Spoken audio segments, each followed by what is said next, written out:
Many times, he appeared to be on a cause much larger than himself, a mission almost impossible, but seemed to be the way he loved it, and he gave his life to it. In emulating the giant footsteps of his father, and the spirit of selflessness that ran deep in his heritage, Raila Odinga, just as his father once declared that there could be no freedom without the release of their leader, Jomo Kenyatta, proclaimed Kibaki Tosha, a declaration that propelled NARC to bring an end to KANU's 40-year rule. This defining act was emblematic of the man himself. Raila Odinga was Raila Odinga. He never cared what others thought about him or his actions. He cared whether people bought into his vision and mission. Once he felt he had the mandate of the people, there could be no turning back. In the process, he became Kenya's ultimate political prisoner and one of Africa's best-known freedom fighters, a dedicated and down-to-earth servant of the people of Kenya, a headache to the corrupt elite, and a beacon of hope for those struggling for freedom not only in Kenya but across Africa and beyond. Generations to come will honor him and offer gratitude. Raila Odinga cared deeply about Africa and worried eternally about its decline. For that, he applied himself to peace and reconciliation missions across the continent whenever called upon.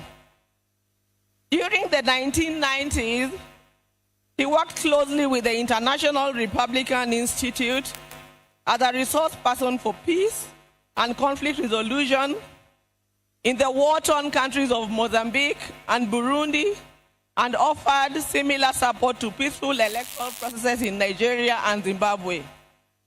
He mastered Africa's conflicts and the forces and issues behind him. The highest executive position he ever rose to was that of the Prime Minister of the Republic of Kenya. Following the signing of a National Accord and Reconciliation Act of 2008, which created the office to facilitate power sharing after the controversial 2007 elections. Earlier, he had served as a member of parliament for Lang'ata constituency within the city of Nairobi from 1992. However, the hallmark of Raila's life and career was not in executive mansions and offices.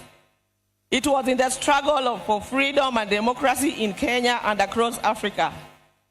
Many times telling the continent's dictators to set their people free. It earned him outright enemies, cynical friends, and admirers in Africa and beyond. It is this record that saw him appointed as Special Peace Envoy of the African Union in February 2011. Following the post-election crisis in Côte d'Ivoire, he juggled politics, entrepreneurship, and scholarship with ease. Besides his career in politics, Mr. Odinga is also a successful businessman and entrepreneur, having founded the flagship family business, the East African Spectra, a manufacturer of gas cylinders for Kenya and the East African region. Subsequently, he founded Spectra International.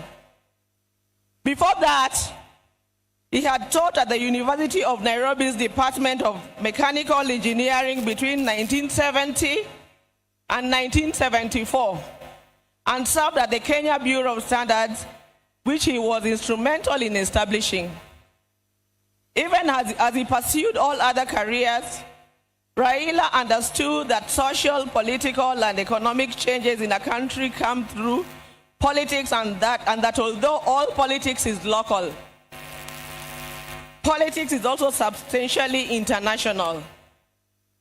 So, even as he appeared to be rabble-rousing in the trenches of Kibra and Kondele, He understood that an hour comes when he needed to dust himself off and sit in boardrooms or take a plane to global capitals to negotiate politics and policies. He did that effortlessly, moving from dusty Kamkuji grounds to a meeting in diplomatic circuits of the country within an hour. It was normal for Raila to be tear-gassed, water-hosed, and even shot at, only for him to show up at the boardroom for meetings with his tormentors as if torture at the field did not happen. He understood the place of man-to-man negotiations in the quest to influence policy and power. Raila disagreed fundamentally with many politicians about the state of the Kenyan nation and how to transform it. But those disagreements never stopped him from sitting down with those he disagreed with or sympathizing with the views of fellow politicians. Raila believed in political parties as vehicles for advancing democracy and good governance. It is upon this belief that he was a founder member of the Forum for the Restoration of Democracy, that is FORD, which later changed to FORD Kenya in 1991. Party in 1996, the Liberal Democratic Party in 1997, and in 2005, his present political vehicle, the Orange Democratic Party of Kenya. In 2013, he led his party into a coalition with other parties to form the Coalition for Reforms and Democracy, that is CORD, on whose ticket he ran for president. He challenged the election results at the Supreme Court, which ruled in favor of his opponents. He accepted the verdict and took up the leadership of the opposition. He contested the 2017 presidential election on the ticket of the National Super Alliance, that is NASA, which election ended up being nullified by the Supreme Court, but he stayed out of the subsequent contest. Mr. Odinga was once again picked by his coalition, Azimio la Umoja One Kenya Coalition Party, for the presidency in 2022, whose results were confirmed against him by the Supreme Court.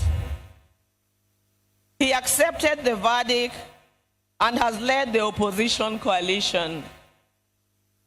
Raila's early life prepared him to be a consummate African and citizen of the world, with early education in Kisumu and Siaya before leaving for Germany, where he began his high school education at the Herder Institute in Leipzig.